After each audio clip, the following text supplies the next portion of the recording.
मैं हूं अंजलि सिंह और आप देख रहे हैं हर पल न्यूज़। खबरों की शुरुआत करेंगे, लेकिन उससे पहले नजर डालेंगे आज की हेडलाइंस पर। 25 नवंबर को होगा एशिया के सबसे बड़े नोएडा अंतर्राष्ट्रीय एयरपोर्ट का शिलान्यास।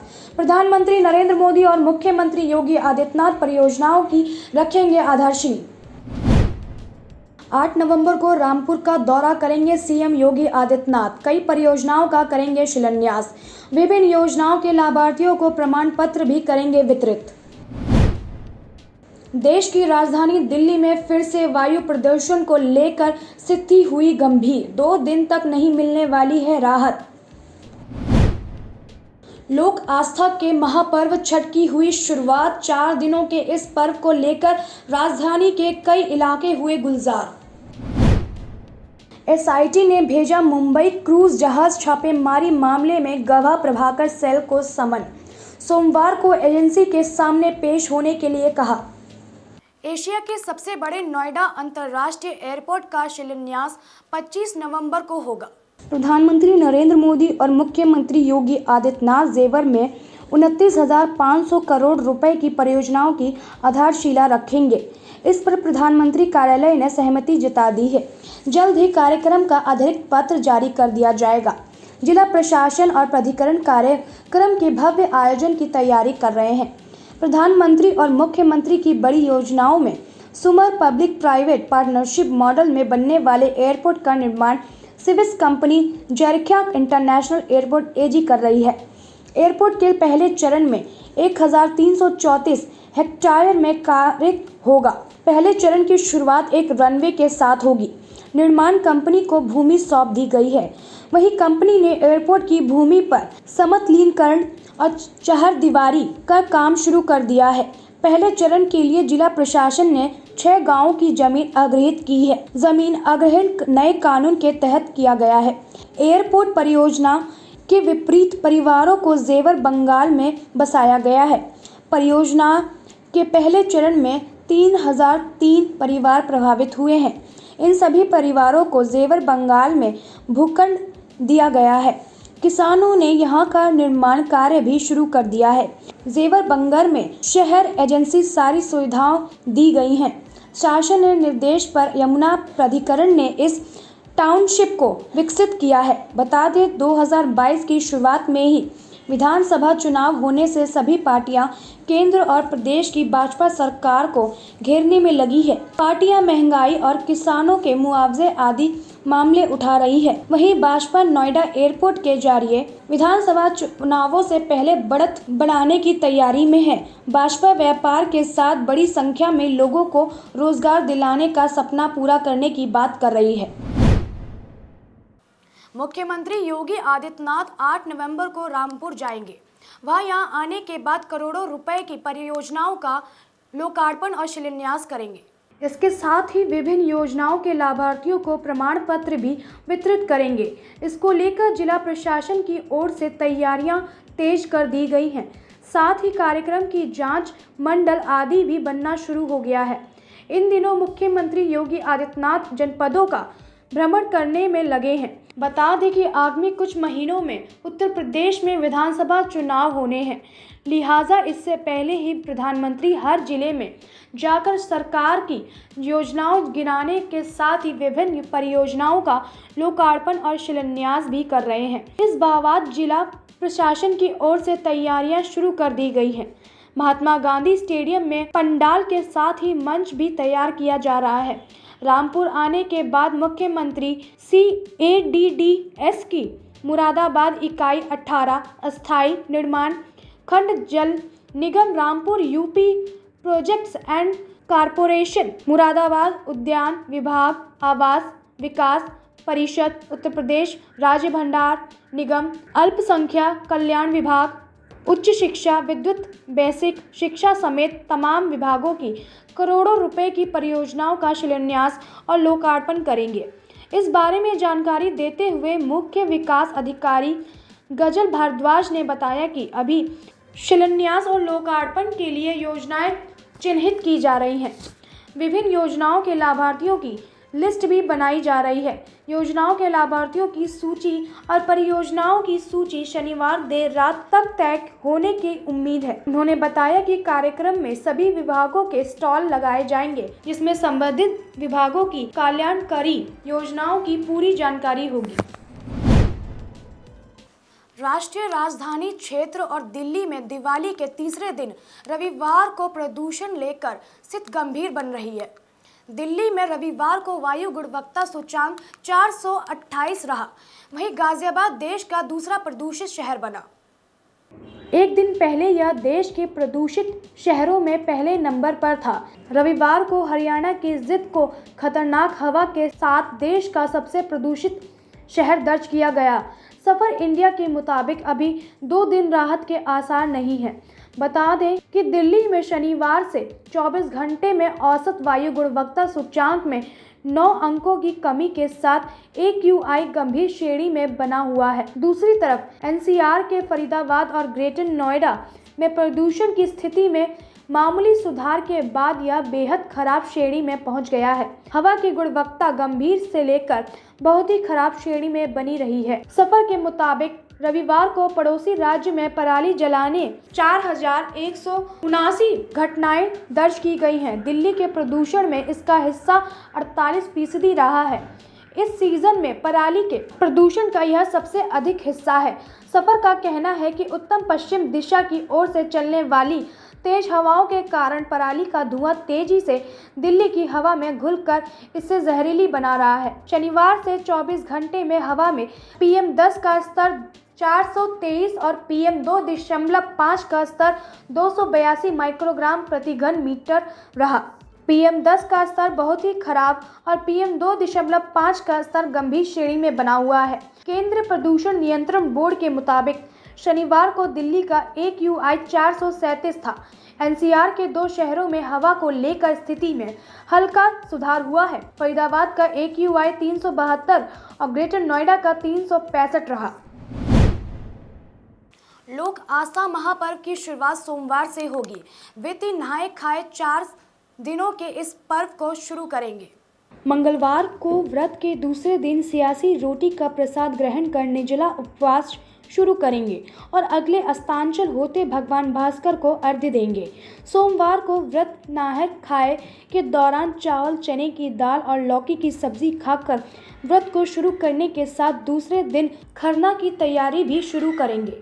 भगवान भास्कर के 4 दिनों के इस अनुष्ठान को लेकर राजधानी के कई इलाके गुलजार हो गए हैं।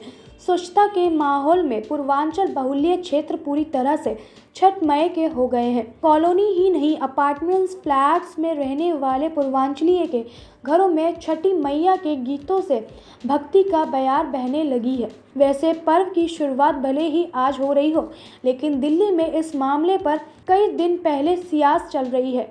कोविड की वजह से इस बार भी घरों के छत, बालकनी, पार्क में ही नदी का घाट बनेगा। दरअसल यह पर्व बहुत ही पानी के स्रोत वाले घाट पर करने की परंपरा है, लेकिन इस बार भी यमुना घाट पर पर्व मनाने की इजाज़त नहीं मिलने की वजह से घरों के छत पर ही इस पर्व को मनाने की तैयारी है। इसके साथ ही पार्क और छोटे छोटे सीमेंट तालाब में भी पानी जमाव करके भी अपार्टमेंट सोसाइटी आवासीय परिसर में भी बनाए गए हैं। वृत्ति बुधवार की शाम को पहुंचकर पानी में सूप लेकर खड़ी होंगी, अस्तांचल सूर्य को अर्घ्य देंगी और बृहस्पतिवार को उगते सूर्य को अर्घ्य देंगे। वहीं दिल्ली के कई इलाकों में लोग छठ घाट पर नहीं पहुंचने की स्थिति में घरों की छतों पर हौज बनाकर उसमें पानी भरकर छोटे छोटे समूह में छठ पूजा करने की तैयारी में हैं। कई इलाकों में छतों को भी केले के पत्ते से खास तौर पर सजाया जा रहा है। प्लास्टिक और रबर के बैंड हौजनुमा ट्यूब में भी इस मकसद से बाजार में खूब बिक रहे हैं। आधुनिक कॉलोनी में रहने वाले और कई अपार्टमेंट्स में रहने वाले लोगों की छत की उपलब्धता नहीं होने पर गलियारों व घरों के बाहर ही पूजा अर्चना करेंगे। बॉलीवुड सुपरस्टार शाहरुख खान के बेटे आर्यन खान रविवार को नैर्कोटिक कंट्रोल ब्यूरो (SIT) ने तलब किया था लेकिन मामूली बुखार के चलते आर्यन खान एसआईटी के समक्ष पेश नहीं हो सके। वहीं अब आर्यन खान के बाद की एसआईटी ने मुंबई क्रूज जहाज छापेमारी मामले की गवाह प्रभाकर सैल को सोमवार को एजेंसी सामने पेश होने के लिए समन भेजा है। एनसीबी की विजिलेंस टीम का नेतृत्व कर रहे एनसीबी के उप महानिदेशक ज्ञानेश्वर सिंह सोमवार सुबह दिल्ली हाईवे अड्डे से मुंबई के लिए रवाना हो गए। गवाह प्रभाकर सैल को आज मामले में कथित अदायगी मामले में अपना बयान दर्ज करने के लिए तलब किया है। इससे पहले जांच एजेंसी ने 30 अक्टूबर को प्रभाकर सैल को अपना बयान दर्ज कराने के लिए टीम के सामने पेश होने का कहा था, लेकिन वह एजेंसी की समक्ष पेश नहीं हुआ। दरअसल ड्रग्स ऑन क्रूज मामले में नैर्कोटिक कंट्रोल ब्यूरो के जोनल निदेशक समीर वानखेड़े के खिलाफ आरोपों की जांच के लिए एक विशेषज्ञ जांच दल का गठन किया गया था। इससे पहले एजेंसी ने आर्यन के दोस्त और सह आरोपी अरबाज मर्चेंट और अजीत कुमार को भी पूछताछ के लिए तलब किया। इस सिलसिले में दोनों रविवार को एनसीबी कार्यालय पहुंचे। सूत्रों के मुताबिक 6 मामलों की एनसीबी एसआईटी जांच कर रही है। इस सभी आरोपियों को पूछताछ के लिए बुलाया गया है। वहीं शाहरुख के बेटे को एनसीबी एसआईटी पूछताछ के लिए किसी और तारीख पर बुला सकती है। ड्रग्स केस के नाम सामने के बाद आर्यन खान ने मुंबई की अर्थ रोड जेल में 28 दिन काटे थे। आर्यन खान को 3 अक्टूबर को मुंबई से गोवा जा रहे क्रूज जहाज पर चल रही ड्रग्स पार्टी के मामले में एनसीबी की ओर से छापेमारी के बाद गिरफ्तार किया था। मामले में आर्यन की 4 बार याचिका खारिज की गई थी, जिसके बाद आर्यन खान ने बम्बई हाईकोर्ट का रुख किया था, जहां से उन्हें आखिरकार जमानत मिल गई। तीसरे दिन रविवार को भी आगरा की हवा बेहद खराब श्रेणी में रही। सुबह और शाम को शहर स्मॉग और धुआं और धूल की चपेट की चादर ओढ़े रहा। वहीं दोपहर में धूप खिली रही, फिर बादल छा गए। एयर क्लैरिटी इंडेक्स 418 के खतरनाक स्तर पर पहुंचने से जहां एक तरफ दमा रोगियों से लेकर बुजुर्गों और बच्चों की सांस फूलती रही, वहीं दूसरी तरफ नोटिस के बाद भी खुदाई और निर्माण के कार्यों से धूल के गुबार उड़ते रहे। सड़कों पर जाम में वाहन काला धुआं उगलते रहे। दिवाली के बाद AQI स्तर 2 गुना हो गया। 3 दिन से शहर रेड जोन में सुमर रहा है।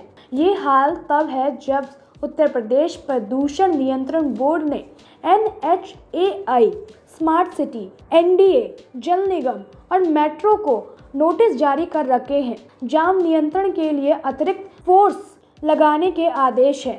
फिर भी बीते 3 दिनों से हालत नहीं सुधर रहे हैं। AQI लगातार बढ़ रहा है। केंद्र प्रदूषण नियंत्रण बोर्ड के मुताबिक रविवार को आगरा का AQI 418 माइक्रोग्राम प्रति क्यूबिक मीटर तक पहुंच गया है। शनिवार रात 12 बजे से सूक्ष्म कण PM10 अधिकतम स्तर 500 तक पहुंच गए हैं, जबकि PM2.5 का अधिकतम स्तर 500 दर्ज हुआ है। कार्बन गैस की मात्रा औसत से 30 गुना अधिक है। शहर जहरीली गैस के चैम्बर में तब्दील हो गया है। सूक्ष्म कण खतरनाक स्तर पर होने के कारण अब वो हवा सांस लेने लायक नहीं रही।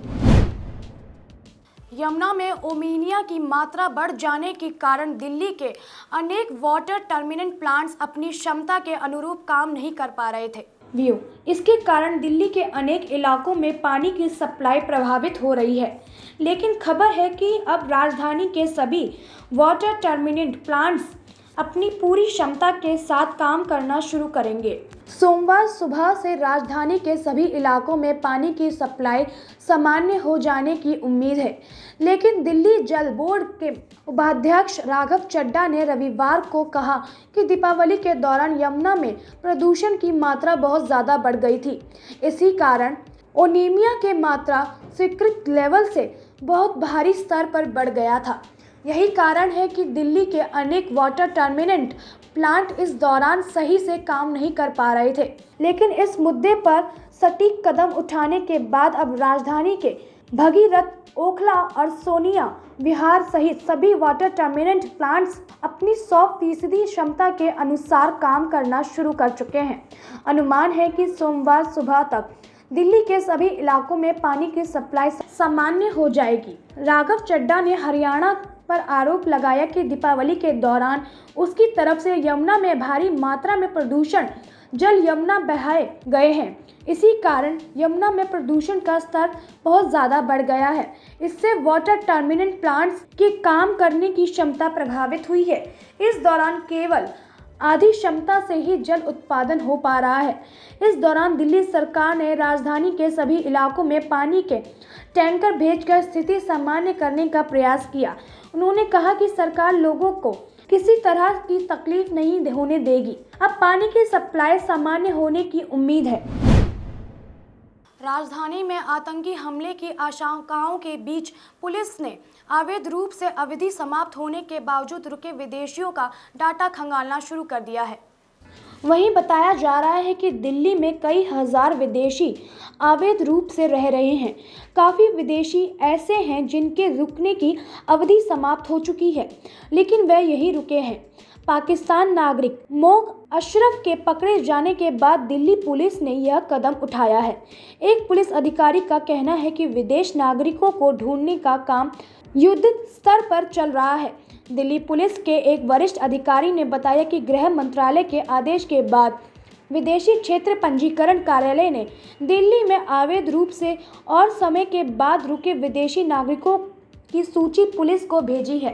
दिल्ली पुलिस ने हर जिले में रहने वाले विदेशी नागरिकों की सूची जिला डीसीपी ने सभी थानेदारों को यह सूची भेज दी है।